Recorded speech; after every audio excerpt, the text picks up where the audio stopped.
Curve change हुन्छ अथवा दुईटा तरिका एउटा मुभमेन्ट भएर चेन्ज हुन सक्छ अर्को चाहिँ होल कर्भ नै शिफ्ट हुन सक्छ त्यो दुईटा तरिकाबाट सप्लाई कर्भ चाहिँ चेन्ज हुन्छ हामीले यो डिमान्डसँग रिलेटेड भएर पढ्दाखेरि पनि यो कुरा पढेको थियौं है अब यसमा फर्स्ट हामी हेरौं movement along a supply curve मुभमेन्टलाई हामीले के भन्छौं extension and contraction of supply भन्छौं सप्लाईमा हुने एक्सटेन्सन सप्लाईमा हुने कन्ट्र्याक्सन यो चाहिँ मुभमेन्टको रूपमा त्यसलाई डिफाइन गरिन्छ so here there is a change in price there is a movement along the same supply curve. यदि प्राइसमा चेन्ज भयो भने चेन्ज इन प्राइस है अदर देन प्राइस हैन यहाँ चाहिँ चेन्ज इन प्राइस फ्याक्टरमा चेन्ज भयो भने त्यसले सप्लाईलाई चेन्ज गर्छ त्यो चेन्जलाई हामीले के भन्छौं मुभमेन्ट भन्छौं सप्लाई कर्भमा हेर्नु भयो भने movement along the same supply curve change हुँदैन सेम सप्लाई कर्भमा माथि तल यसरी यो मुभ मात्रै हुन्छ extension and contraction of supply refer to the movements on the same supply curve. अब यसमा हुने जुन मुभमेन्ट छ नि प्राइसमा भएको चेन्जेसले ल्याउने मुभमेन्ट त्यसलाई हामीले के भन्छौं एक्सटेन्सन र कन्ट्र्याक्सनको रूपमा बुझ्छौं यदि सप्लाई साइज इन्क्रिज भयो अथवा सप्लाई साइज एक्सटेन्ड भयो भने त्यसलाई एक्सटेन्सन सप्लाई साइज कन्ट्र्याक्ट भयो भने त्यसलाई कन्ट्र्याक्सनको रूपमा बुझ्छौं जस्तो यहाँ if with a rise in price अब प्राइस राइज भयो अरे suppose the supply rises supply amount के हुन्छ increase हुन्छ it is called an extension of supply if with a fall in price the supply declines it is called a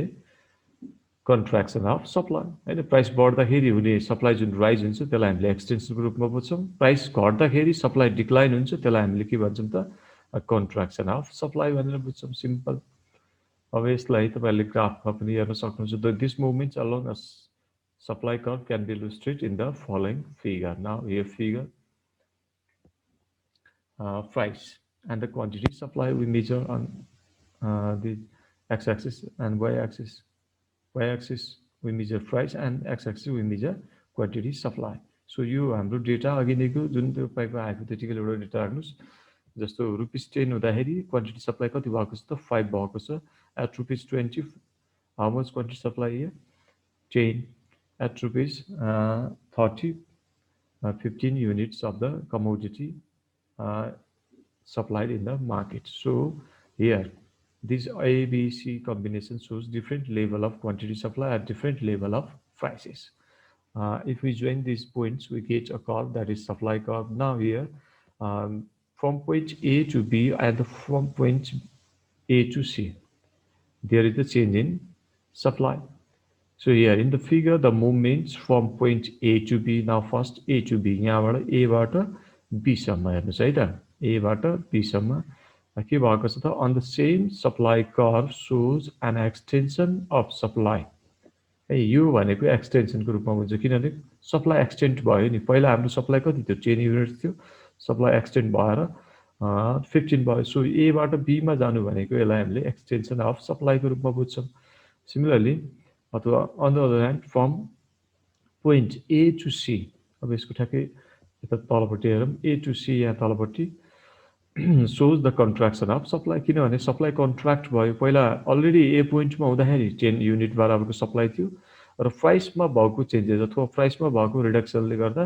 quantity supply पनि reduce भएर 10 बाट 5 युनिट्समा आयो so A बाट C मा हुने जुन मुभमेन्ट छ त्यसलाई हामीले कन्ट्र्याक्सन अफ सप्लाईको रूपमा डिफाइन गर्छौं ठीक छ यहाँ केही पनि छैन यो A पोइन्टबाट B पोइन्टमा सेम सप्लाई कर्भ छ यहाँ सप्लाई कर्भ चेन्ज भयो भएन A to B को मुभमेन्ट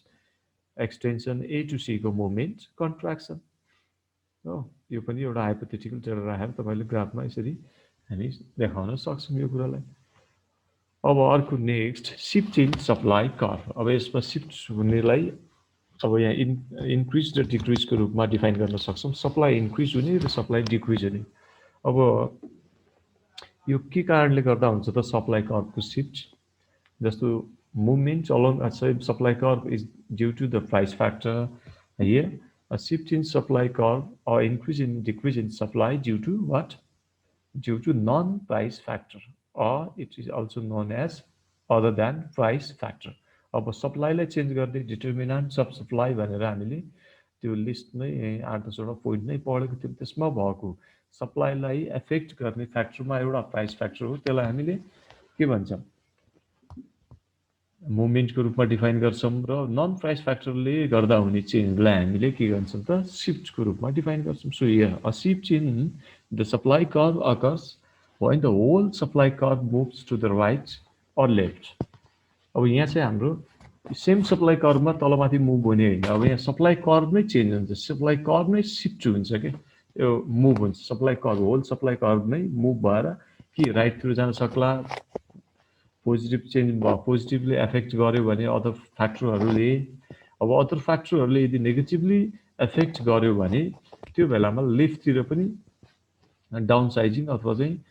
लेफ्टवार्ड शिफ्ट हुन सक्छ। अब यसलाई increase and decrease in supply causes shift in the supply curve, increase in अथवा डिक्रिज हुँदाखेरि सप्लाई कर्व नै शिफ्ट हुने गर्छ। A shift in the supply curve due to a change in some factors other than price. अरू फ्याक्टरहरू के, अरू फ्याक्टरहरू त्यो कुनै पनि फ्याक्टर हुनसक्छ अदर देन प्राइस, प्राइस चाहिँ होइन है। प्राइसमा भएको चेन्जेसले सप्लाई चेन्ज हुन्छ भने त्यसलाई मुभमेन्ट सिम्पली, प्राइसभन्दा बाहेकको अरू फ्याक्टरमा भएको चेन्जेसले यदि सप्लाई कर्भ मुभ हुन्छ भने त्यसलाई हामीले के भन्छौँ, शिफ्टको रूपमा डिफाइन गर्छौँ। अब the commodity is refer to as a change in supply भन्छ। सो या supply is set to increase, अब इन्क्रिज भएको कुन बेलामा नि होइन, when more is offered in the market without change in price. अब मार्केटमा प्राइस चेन्ज भएको छैन तर सप्लायरहरूले के गरिरहेछन्, मोर इज अफर्ड भन्छ होइन, भनेको मोर अफर, धेरै अफर गरिरहेको छ, त्यसको अर्थ के, धेरै सप्लाई गरिरहेछ मार्केटमा होइन, same commodity without change in price, त्यसलाई हामीले इन्क्रिजको रूपमा डिफाइन गर्छौँ। अब डिक्रिज भनेको चाहिँ supply is set to decrease when less is offered in the market without change in the price of the commodity होइन, कमोडिटीको प्राइस चेन्ज नभइकन पनि अब मार्केटमा सप्लाई लेस भइरहेको छ भने त्यो कन्डिसन भनेको के त डिक्रिज भएको कन्डिसनको रूपमा बुझ्छ। अब यसलाई ग्राफमा हामी हेरौँ, this shift in supply curve can be illustrated in the following figure. Now here there is the movement from original supply curve, यो बिचको जुन बोल्ड यो ब्ल्याक कलरको ए भन्ने पोइन्ट भएको लाइन चाहिँ त्यसलाई हामीले के भन्छौँ, यो ओरिजिनल सप्लाई कर्भ है, ओरिजिनल सप्लाई कर्भ हो। अब यसमा अदर देन प्राइस, प्राइस के छ त यहाँ चेन्ज भएको छ, सपोज यहाँ हेर्नुहोस् यो तिनवटा डट छ नि, तिनवटा डटले के देखाएको छ त 25 नै हो, यो अमाउन्टमा पनि 2.5 हुँदाखेरि अथवा 3 हुँदाखेरि अथवा 3.5 हुँदाखेरि भनौँ, यो के छ त सप्लाई अमाउन्ट चाहिँ चेन्ज भएको छ यो तिनवटा, तर प्राइस लेभल के छ कन्स्टेन्ट छ, that is how much here 25 without change in price supply amount increases or decreases. Now from A to B supply amount increases, from A to C here supply amount decreases without change in price. हो योलाई हामीले मुभमेन्टको रूपमा define गर्छ, sorry शिफ्टको रूपमा define गर्छौँ। अब यसमा हेर्नुहोस् in the figure rightward shift from point A to B, rightward shift है, यो एबाट बीतिर हेर्नुहोस्, यो ओरिजिनल लाइन यो ए भएको लाइन हो र एबाट हाम्रो यो यतापट्टि शिफ्ट हुनु भनेको, एबाट बीमा जानु भनेको राइटवार्ड, राइटतिर शिफ्ट हुने हो, त्यसलाई हामीले के भन्छौँ इज इन्क्रिज इन सप्लाई। यहाँ के भयो इन्क्रिज भयो नि, 3बाट 3.5मा आयो, इन्क्रिज इन सप्लाई भयो। अब सिमिलरली के हुनसक्छ अर्को लेफ्टवार्ड शिफ्ट हुनसक्छ, लेफ्टवार्ड शिफ्ट हुँदाखेरि यो ए पोइन्टबाट सी पोइन्टमा जाने leftward shift from point A to, sorry not A B, यो के हुनु पर्यो, यो बी होइन है, सरी यो के हो ए टु सी हो,